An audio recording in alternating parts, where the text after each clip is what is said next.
Assalamualaikum warahmatullahi wabarakatuh. Apa kabar pemirsa Banjar TV dimanapun Anda berada? Senang sekali berjumpa lagi bersama saya Amiratun Dahar di Lintas Bandua Sepekan.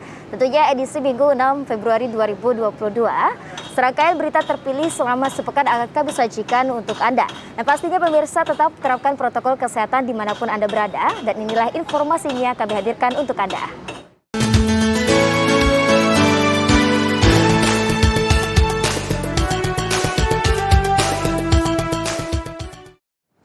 Dan pemirsa, mengawali Lintas Bandua Sepekan kali ini pemirsa mengenai harga minyak goreng.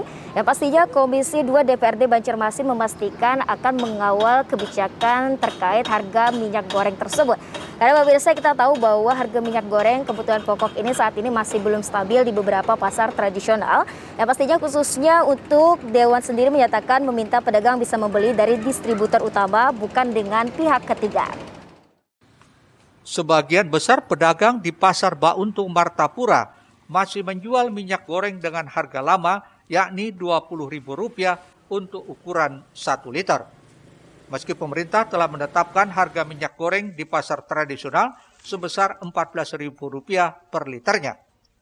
Menurut salah satu pedagang di Pasar Bauntung, Pauji Mansur, untuk minyak goreng dalam kemasan non-subsidi bermerek Bimoli kemasan 1 liter masih dijual dengan harga Rp20.000. Sedangkan minyak goreng bersubsidi seperti merek Damai dan Sophia dijual dengan harga Rp14.000 per liter. Diakuinya stok minyak bersubsidi cepat habis dikarenakan pembeli mencari harga minyak yang lebih miring. Sekarang suplai dari distributor sangat terbatas. Hal ini membuat pembeli mengeluhkan ketersediaan minyak subsidi yang sulit dicari. Ini bahan yang subsidi yang tidak banyak. Oh, tidak banyak. Ada Kenapa, datang Pak? Habis. Alasannya apa? Alasannya ya pembagian dapat jatahan. Ada yang 3 bar, ada yang 5 bar. Kalau yang curah seperti ini Pak, gimana Pak? Curah ini kan ini yang bersubsidi. Subsidi. Yang 18 Sophia, saya ulah curah. Yang curah dari drum belum ada lagi. Belum Pak, masuk, ya? ya. Selama ini gimana Pak untuk Pak masyarakat Pak untuk membeli untuk Ya katanya kan ada pengumuman 11,5 juga. Iya itu masyarakat yang mencari yang 11,5. Tapi ini berhubung belum masuk lagi yang betul. Hal senada juga dialami Anur, pemilik toko sembako di Jalan Kemuning, Banjarbaru, yang terpaksa menjual minyak goreng dengan harga lama. Alasannya stok terdahulu masih belum habis, sedangkan minyak goreng bersubsidi stoknya tidak banyak. Kendalanya sih ya sulit lah, orang kadang nyari harga-harga yang murah. Pengen yang murah kan, sedangkan kami kan masih stok yang lama. Oh iya, lama. Dengan harga berapa? Dengan harga yang rata-rata masih harga ecernya 20.000. Sedangkan orang yang cari kan sekarang harga yang nyari yang 14. Kalau kami kan kalau kami jual 14 kami rugi. Dan kerugian kami kan ada yang nanggung. Terus yang ada nggak yang datang stok lama, yang baru nih Om? Stok baru ada nggak datang? Stok kemarin ada datang, tapi kami jual dengan harga yang murah juga. Sekitar 2 harian habis. 2 hari habis kami ecer dengan harga yang 14.000 per dosnya. Kebijakan minyak goreng satu harga Rp14.000 per liter sudah diberlakukan sejak 2 pekan lalu di sebuah retail modern. Adapun untuk pasar tradisional akan diberlakukan secara bertahap. Ahmad Ramadhani, Banjar TV.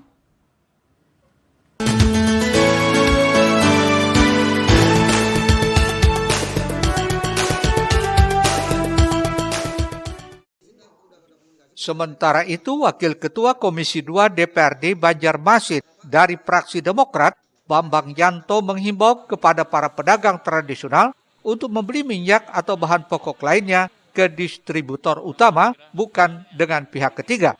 Himbauan ini disampaikannya mengingat para distributor sudah dipastikan harus melaksanakan himbauan pemerintah pusat dengan tujuan agar harga minyak goreng dan bahan pokok lainnya bisa terkendali di pasaran. Dan juga ada himbauan-himbauan kepada pedagang-pedagang tradisional dari pemerintah supaya membeli minyak itu jangan ke pihak ketiga yang tidak tahu, dalam artian ke tangan ketiga lah. Kalau bisa membelinya untuk pasar tradisional ke distributor langsung. yang mana sudah mengetahui atau melaksanakan himbauan pemerintah himbauan presiden tersebut. Jadi harga di pasaran nantinya ya mudah-mudahan di Banjarmasin bisa terkendali lah. Jadi harapan kita pemerintah ini upaya giat-giat terus, jangan bosan-bosannya mengkampanyekan harga 14.000 per liter tersebut. Dari hasil konfirmasi dengan dinas terkait, pemerintah kota terus menggelar operasi pasar murah di beberapa titik yang terbagi di 5 kecamatan di kota Banjarmasin. Dengan adanya operasi pasar ini diharapkan bisa membantu masyarakat memenuhi kebutuhannya. Apalagi di tengah pandemi COVID-19 saat ini, diketahui pula berdampak bagi pertumbuhan ekonomi. Trisna, Banjar TV. Ya pemirsa, Dinas Pendidikan Kota Banjarmasin meminta jika ada siswanya yang mengalami sakit, maka harusnya dideteksi terlebih dahulu dengan melakukan pemeriksaan. Karena kita tahu bahwa ada beberapa siswa di beberapa sekolah yang terkonfirmasi positif seperti siswa SMPN 1, SMPN 2, dan SMPN 19 Banjarmasin. Sejumlah siswa SLTP di Kota Banjarmasin dilaporkan terpapar COVID-19 sehingga sekolah kembali harus menerapkan pembelajaran jarak jauh PJJ selama seminggu. Laporan tersebut dibenarkan Kepala Dinas Pendidikan Toto Agus Daryanto yang kali ini disampaikan Kabid Dikdas Disdik Banjarmasin Nuryadi saat di gedung DPRD. 3 SMP yang siswanya ada terkonfirmasi positif COVID-19 ini adalah SMP Negeri 1, SMP Negeri 2, dan SMP Negeri 19 Banjarmasin. Totalnya siswa yang terkonfirmasi lebih 10 orang, sebagian besar tanpa gejala.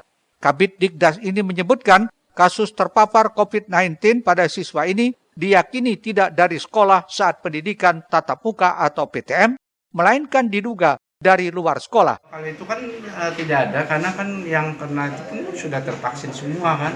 Nantinya tadi informasi kepala sekolah yang terkena itu sudah tervaksin semua. Jadi enggak, kalau pengawasan di sekolah saya yakin sudah ketat prokes. Cuman kalau melihat kondisi kan mereka pulang kan tidak terkendali kan. Nah akhirnya banyak kerumunan atau mereka jajan di luar. Nah kita kata tahu. Nah jadi kondisi itu, iya jadi kan prokes yang sudah pulang di luar sekolah. Hal ini dimungkinkan karena para siswa tersebut kurang disiplin dalam hal protokol kesehatan, terutama saat di luar sekolah atau selagi tengah jalan-jalan. Risna, Banjar TV. Selanjutnya pemirsa, Kabid Dikdas Dinas Pendidikan Kota Banjarmasin menyebut bahwa kasus terpapar COVID-19 tidak hanya didapati dari pelajaran tatap muka, namun juga didasari dari luar sekolah. Yang pasti juga Komisi 4 DPRD Banjarmasin menghimbau Disdik segera mengevaluasi dan untuk selalu memberitahukan dan menghimbau tetap menerapkan protokol kesehatan secara ketat. Pembelajaran tatap muka di sejumlah sekolah di Kota Banjarmasin hampir dipastikan sudah berjalan normal. Pasalnya, pembelajaran kegiatan di sekolah tersebut sudah berjalan lebih kurang 3 bulan. Namun problem baru kembali muncul saat adanya laporan siswa yang terkonfirmasi positif COVID-19. Padahal protokol kesehatan di masing-masing sekolah sudah dijalankan dengan sangat ketat. Begitu juga dengan siswanya yang hampir seluruhnya telah divaksin COVID-19. Mengingat kejadian tersebut, Kepala Dinas Pendidikan Kota Banjarmasin, Toto Agus Daryanto meminta kepada seluruh sekolah agar benar-benar turut mengawasi baik terkait prokesnya maupun jika ada siswa yang izin karena sakit. Jika mengetahui ada siswa yang izin karena sakit dan tidak bisa masuk ke sekolah, maka sekolah yang bersangkutan harus menindaklanjutinya. Apalagi jika sakitnya itu gejalanya mirip dengan COVID-19, maka harus dicek dengan antigen untuk mendeteksinya lebih awal. Kalau ada anak-anaknya yang sakit, itu tolong dicek lebih lanjut.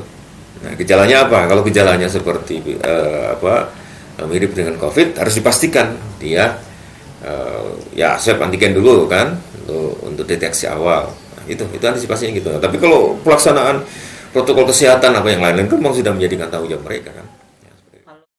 Sebelumnya Dinas Pendidikan Kota Banjarmasin mendapat laporan ada sejumlah sekolah yang siswanya terkonfirmasi positif, yakni SMP Negeri 1, SMP Negeri 2, dan SMP Negeri 19 di Banjarmasin. Akibat kejadian tersebut, 3 sekolah itu terpaksa harus kembali dengan sistem pembelajaran jarak jauh atau PJJ. Mohail, Banjar TV.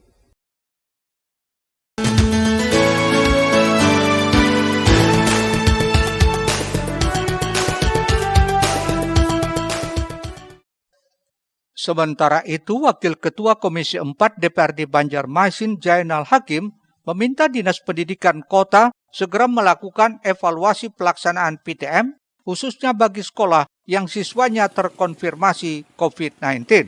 Setelah menggelar RDP bersama Dinas Pendidikan di gedung DPRD Banjarmasin beberapa waktu lalu, Dinas Pendidikan Kota Banjarmasin langsung mengambil langkah dengan menghentikan pelaksanaan PTM di beberapa sekolah tersebut, termasuk melaksanakan PJJ. Dengan langkah yang diambil tersebut, Jainal sangat mengapresiasi karena Disdik langsung bergerak cepat guna menghindari bertambahnya siswa terpapar virus COVID-19. Dan berpotensi untuk timbulnya klaster baru, bahwa ini memang sudah harus siogianya sudah dilakukan PJJ. Dan ini mungkin berdasarkan informasi yang kita dapat tadi kan ini kan 1 minggu. Jadi kita lihat nanti perkembangan 1 minggu ke depan seperti apa. Mudah-mudahan ini juga sudah bisa teratasi dengan baik sehingga pembelajaran tatap muka bisa terus dilakukan. Sejauh ini kan kita lihat dan berdasarkan informasi yang kita dapat, protokol kesehatan sudah cukup berjalan dengan maksimal, terutama ketika untuk penggunaan masker, kemudian cuci tangan dan juga kerumunan, mereka juga sudah cukup membatasi. Karena ini memang yang namanya transmisi kan bisa saja terjadi di luar sekolah. Dan ini juga harus menjadi atensi kita bersama, dan tentunya penerapan protokol kesehatan ini juga harus selalu menjadi perhatian kita bersama di setiap di lingkungan mana saja, apakah itu di sekolah, di rumah dan sebagainya, sehingga mudah-mudahan penyebaran COVID-19 ini tidak menjadi lonjakan lagi. Pihaknya juga terus mengingatkan untuk sekolah lainnya agar tetap menerapkan protokol kesehatan ketat. Murtasiah, Banjar TV. Usai jeda akan kami hadirkan vaksin anak tidak ada paksaan dan tidak termasuk syarat untuk melangsungkan PTM. Informasinya kami hadirkan usai pariwara berikut ini.